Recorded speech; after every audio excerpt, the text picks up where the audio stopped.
जमीन घोटाला मामले मनी लॉन्ड्रिंग के तहत जांच कर रही ईडी के 9वें समन पर मुख्यमंत्री का अब तक जवाब नहीं मिला। ईडी ने समन जारी कर मुख्यमंत्री से 27 से 31 जनवरी के बीच पूछताछ के लिए तिथि व जगह निर्धारित कर बताने को कहा। हालांकि मुख्यमंत्री ने 20 जनवरी की पूछताछ के दिन मौखिक रूप से ईडी को बता दिया था कि वे मार्च तक व्यस्त हैं, अगर उनसे पूछताछ ही करनी है तो मार्च के बाद संभव हो पाएगा। लेकिन इस बीच आपको जानकारी दे दें कि जो 20 जनवरी को पूछताछ हुई थी उसमें खबरें इस बात की ओर इशारा कर रही थी कि ईडी उन्हें गिरफ्तार कर दिल्ली लेकर आना चाहती थी। इस बात का खुलासा झामुमो के ही एक नेता ने किया था।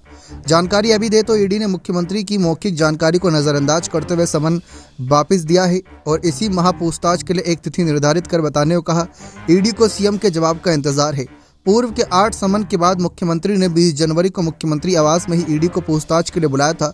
करीब 7 घंटे की पूछताछ के बाद ईडी के अधिकारियों ने सीएम से कहा था कि उनकी पूछताछ पूरी नहीं हो सकी है, इसलिए वे एक बार फिर पूछताछ करेंगे। ईडी ने उनसे जिस जमीन की खरीद बिक्री अवैध तरीके से किए जाने का आरोप सीएम पर लगाया था उसे सीएम ने खारिज कर दिया था और उक्त जमीन को लेकर अनिश्चितता जताई थी। इस पर ईडी ने पुख्ता सबूत होने व उसे कोर्ट में प्रस्तुत करने की भी बात कही थी। मुख्यमंत्री हेमंत सोरेन से अब तक 2 बार पूछताछ कर चुके ईडी। पहली बार ईडी ने अवैध पत्थर खनन मामले में 17 नवंबर 2022 को करीब 9 घंटे पूछताछ की थी। इसी पूछताछ के दौरान ईडी ने उनसे उनकी चल अचल संपत्ति का ब्यौरा भी मांगा था। इसके बाद ईडी ने उन्हें जमीन घोटाले में समन किया तो सीएम ने 7 समन तक ईडी के सामने उपस्थित न होने से इनकार किया। उसके बाद 8वें समन पर 20 जनवरी को पेश हुए। अब 20 जनवरी को जब पेश हुए थे तो उस समय ईडी की पूछताछ के दौरान उन्हें गिरफ्तार करने का षड्यंत्र रचा गया था, ऐसा आरोप लगा था। रांची एयरपोर्ट पर इसके लिए स्टैंड बाय में एक एयरक्राफ्ट तैयार रखा गया था। उन्हें गिरफ्तार कर दिल्ली ले जाने की योजना थी। सीआरपीएफ के अधिकारी और जवान झामुमो के कार्यकर्ताओं को उकसाकर हिंसा भड़काना चाहते थे। राज्यपाल राजभवन में राष्ट्रपति शासन की अनुशंसा के लिए तैयार बैठे थे। महासचिव सुप्रिया भट्टाचार्य ने दावा किया था कि सीआरपीएफ की गलत कार्रवाई के सारे सबूत उपलब्ध हैं। उन्होंने सवाल उठाया कि क्यों सीआरपीएफ के जवान और अधिकारी सीएम आवास के एक दूसरे गेट की तरफ से प्रवेश करना चाहते थे। मुख्यमंत्री के आधिकारिक आवास के पिछले गेट पर सीआरपीएफ के जवान और अधिकारी क्यों गए। एक स्थल की वीडियोग्राफी प्रमाण के तौर पर उपलब्ध है।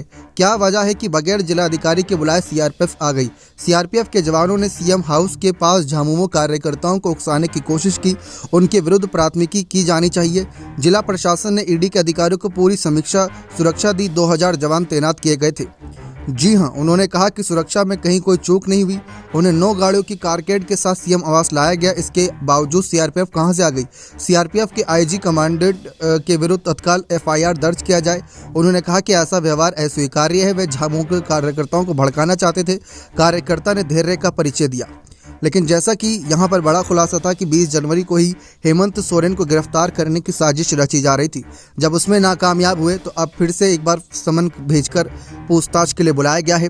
जैसा कि आप जानते हैं लोकसभा चुनाव नज़दीक है। हेमंत सोरेन की झामुमो झारखंड में बड़ी भूमिका निभाती है और हेमंत सोरेन इंडिया दल के हिस्सा हैं।